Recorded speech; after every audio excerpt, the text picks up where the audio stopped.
betray your destiny and see how long it takes you to be drowning in a storm.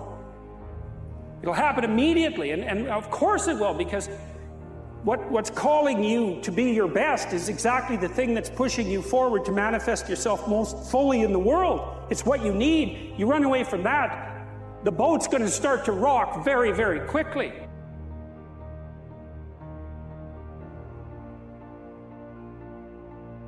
Whoever it is that you want to be, no matter how many times you may have failed at attempting to become that person leading up to this point, you can still become that person. You're going to decide who that is. You're going to hold that ideal in your mind, and you're going to force yourself to act in accordance.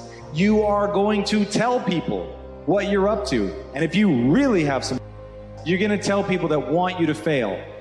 Because that, believe it or not, that's who's going to come to your rescue in your darkest hours of wanting to give up.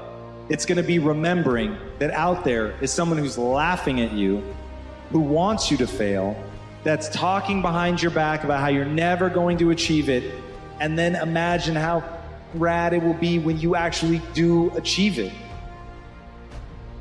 We can't work out without purpose. We need to get into our dress for the wedding. Summertime's coming, so you want to look all good. The biggest purpose in life isn't all it. It's how you respect yourself, how you look at yourself. That's an everyday journey. I believe that everybody has a gift. Every single human out there listening right now, you have a gift. The thing that you have working against you is you have all these other people now. Is that by doing this, you are actually keeping yourself from becoming great. Because the most that you could ever be when you do these things is a watered down, lesser version of what someone else is doing, all right? And how do you know that your own style and your own way of doing things that you would develop little by little by little if you would just take little risks, is it going to be greater than all of those things that you watch? Best work when you're least motivated. So those days you don't want to do it, guess what you gotta do? You gotta suck the fuck up and do it. Stay hard. So the battle, the struggle, the hesitation takes place in that moment. That moment when we must step into the unknown. That moment filled with fear and horror. And that fear is what causes hesitation, and hesitation causes defeat. Hesitation is the enemy. Hesitation allows the moment to pass, the opportunity to be lost, the enemy to get the upper hand. Hesitation turns into cowardice. It stops us from moving forward, from taking initiative, from executing what we know we must. Hesitation defeats us. So we must defeat it. And it's possible that I can bring my greatness out here in the universe.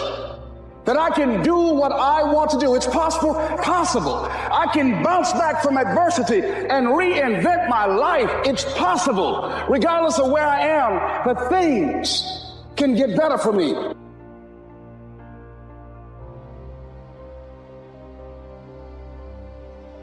It's time to stay focused. It's time to decide clubs, partying, trying to fit in and socialize, rub elbows with everybody so people can stop calling you weird. Why are you so antisocial? Because I'm trying to get it. Why are you out there practicing in the hot sun when ain't nobody else out there? Because I'm trying to get it. The more weird you are is a reflection of how committed you are to focusing on your molding and shaping and developing your ideas and your craft so that when it's time for you to make your rounds, you're gonna fly. Between the acting of a dreadful thing, between the moment when you are waiting to do something that you don't want to do, and the first motion and the moment when you initiate the action, all the interim is like a phantasma or a hideous dream.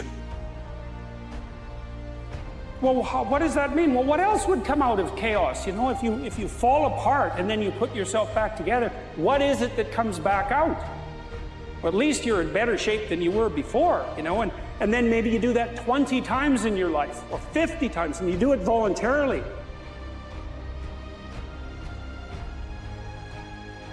That's not my problem. The problem is when the adversity struck, they didn't know how to respond. In other words, when adversity strikes, for some reason, people think they rise to the occasion. You don't rise to the occasion, you revert back to your training.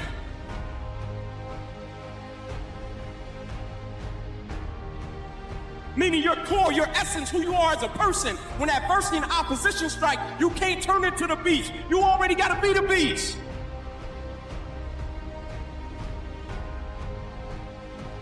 You know, everyone has their disabilities, let's say, and I know that some people are far more terribly affected than other people. I'm perfectly aware of that.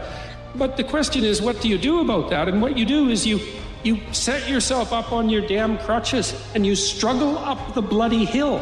That's what you do. And you struggle up the hill towards the kingdom of God. That's what you do. Because the alternative is to descend into the abyss. That's the alternative. And then so to say, well, do you believe? It's like, I believe that you should struggle uphill towards the city of God on your crutches. That's what you should do. That's the opposite of the descent into the abyss. You don't try to build a wall. You don't set out to build a wall. You don't say, I'm going to build the biggest, baddest, greatest wall that's ever been built. You don't start there. You say, I'm going to lay this brick as perfectly as a brick can be laid. There will not be one brick on the face of the earth that's going to be laid better than this brick that I'm going to lay. And you do that every single day, and soon you have a wall.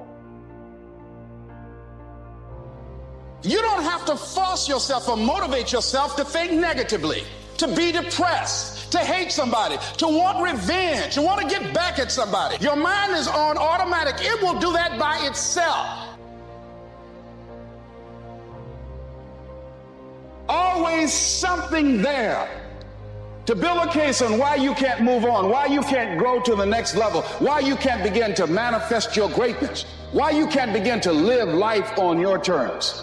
Always something there to block you, to keep you where you are, and keep you from beginning to develop your true greatness. Always some fear. How do we handle it? And I'm saying that if you've been hiding out behind but, if you've been using the fact that you don't have enough money or you don't have the education, take it head on. Go get the education. Quitting guarantees the failure. Once you quit, it rules out any chance of succeeding. The mere waking up every day, putting the next foot in front of the next foot, at least keeps you in the game. The more you walk away from accountability, the weaker you become. Find yourself in the grip of life. You can't find yourself by doing nothing. But momentum requires you always do the next thing to keep the momentum going. And the reason you get yourself in a passionate place is so that you change your life, and the only thing that changes your life is making a decision. So while you're in this passionate state, that's where you make decisions. And my personal question to you is, why not you? You've got the brains, you can make decisions, you can study the plan, you can change your life, you can grow immensely in the next few years, you can make your dreams come true. People who win figure out reasons why they're going to make it. They understand that that's all fucking noise. Your willingness to get to the side. They show your failures. They show your willingness to start from scratch. They show what you're willing to do to go the distance, to see what you're capable of. So make sure in life, don't be afraid to get scarred. Stay hard.